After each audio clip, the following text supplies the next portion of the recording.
Hi students, in this session we will see about the mechanical properties of the solids. So in a previous video I have explained what is the necessity of studying the mechanics of solids. Now in this session we will see about what are the different properties of the materials for the solid. Before getting into the property, you should know that the meaning of load. So the load is nothing but the external forces which are acting on the body. So this force may be a live load, dead load or wing load. So if you are taking this live load, the place where you are sitting in the classroom is also you are creating the live load on the slab. And the wind load will be depending upon the velocity of the wind.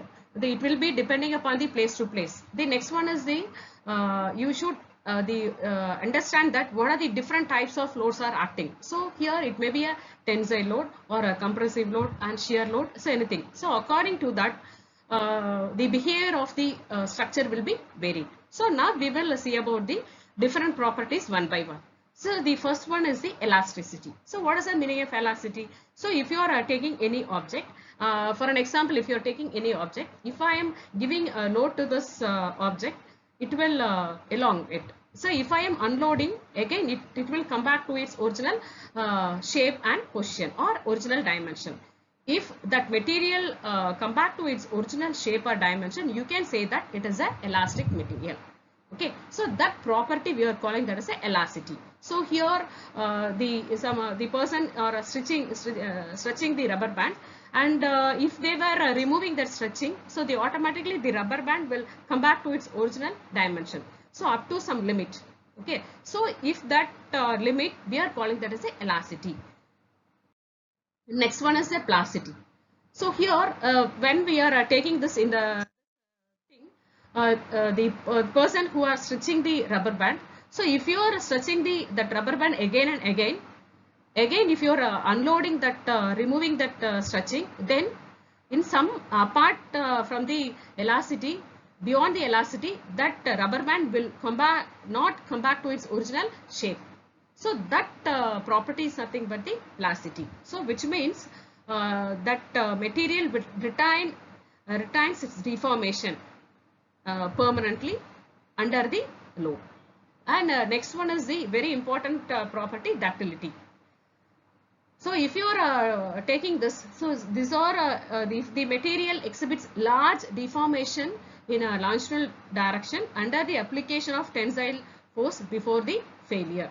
So here if you are taking this, the main example for the ductile material are mild steel, brass, aluminium, zinc, and titanium, everything. So the most widely used material in the construction is the mild steel.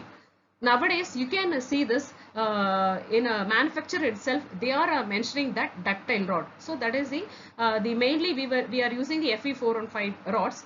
So and they are mentioning Fe415 or Fe500, FeD500. So that D means the ductile rods. So the places where the earthquake is happening, where we have to use the ductile rod. Okay, so then the load carrying capacity of the structure will be increased. Then automatically we can reduce the failure due to the earthquake. And next one is the brittleness. So here you can see this. So this is a simple concrete prism they have taken, and it is subjected to loading and it is broken. So which means it can't withstand any load. So there won't be any yielding.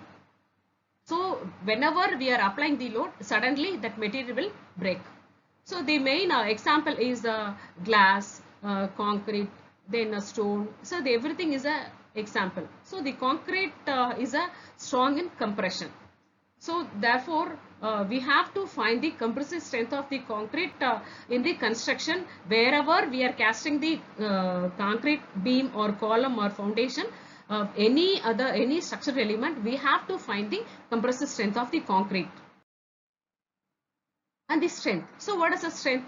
So it is the ability to resist the external force, so without breaking. So here you can see this. So here the example, it is taken the rope.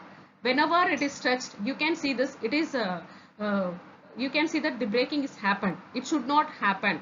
If you are taking the mild steel, it can withstand the more amount of tensile force. So therefore, the material should withstand the forces without any breaking or yielding.